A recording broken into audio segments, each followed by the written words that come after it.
When it comes to decision making, we often find ourselves at a crossroads, don't we? It's like standing in front of a buffet with a million options, and you're just staring at everything, paralyzed by choice. Should I go for the pasta or the sushi? Should I take that new job or stay in my comfortable little bubble? It's overwhelming, and honestly, it can feel a bit like a game of roulette. But here's the thing.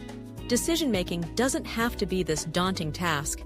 In fact, there are some pretty effective strategies that can help us navigate through our choices with a little more confidence and clarity. First off, let's talk about the classic pros and cons list. I know, it sounds a bit cliché, but hear me out. When you write down the positives and negatives of each option, it forces you to confront the facts. It's like shining a flashlight on the shadows of your mind. You might realize that the job you're considering has great benefits, but also a long commute, or that the pasta is delicious, but maybe not the healthiest choice. This simple method can help you visualize your options and make a more informed decision. Plus, there's something satisfying about crossing off items on a list, right?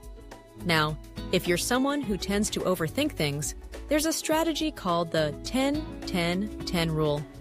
It's super helpful for those of us who get stuck in analysis paralysis. Here's how it works. When faced with a decision, you ask yourself how you'll feel about it in 10 minutes, 10 months, and 10 years. This helps to put things into perspective. Will that embarrassing moment at a party matter in a decade? Probably not. It's a great way to prioritize what truly matters in the long run and can ease the pressure of making the perfect choice. Another technique that's gaining popularity is the decision-making matrix.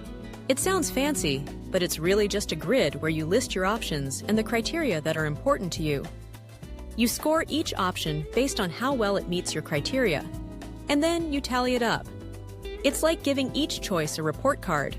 This method is particularly useful when you have multiple factors to consider, like cost, time commitment, and personal satisfaction. It takes the emotional weight off the decision and presents it in a more analytical way.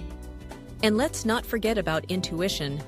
Sometimes our gut feelings can be our best friend when it comes to decision-making. We've all had those moments where we just know something is right or wrong, even if we can't quite explain why. Trusting your instincts can be powerful, especially when you've gathered enough information to feel confident. It's like having an internal compass guiding you through the fog of uncertainty. But what if you've made a decision and it turns out to be the wrong one? Here's the thing, it's okay. Every choice we make is a chance to learn and grow. Embracing a mindset of curiosity can help us see mistakes as valuable lessons rather than failures. Reflecting on what went wrong and why can provide insights that will guide us in future decisions. It's all part of the journey, right? In the end, decision-making is an essential skill. And like any skill, it gets better with practice. Whether you're using a pros and cons list, the 10-10-10 rule, a decision matrix, or simply trusting your gut, the key is to find what works best for you. Remember, there's no one-size-fits-all approach. Life is messy, and sometimes the best decisions come from embracing that messiness. So the next time you're faced with a tough choice, take a deep breath, gather your thoughts, and remember, you've got this.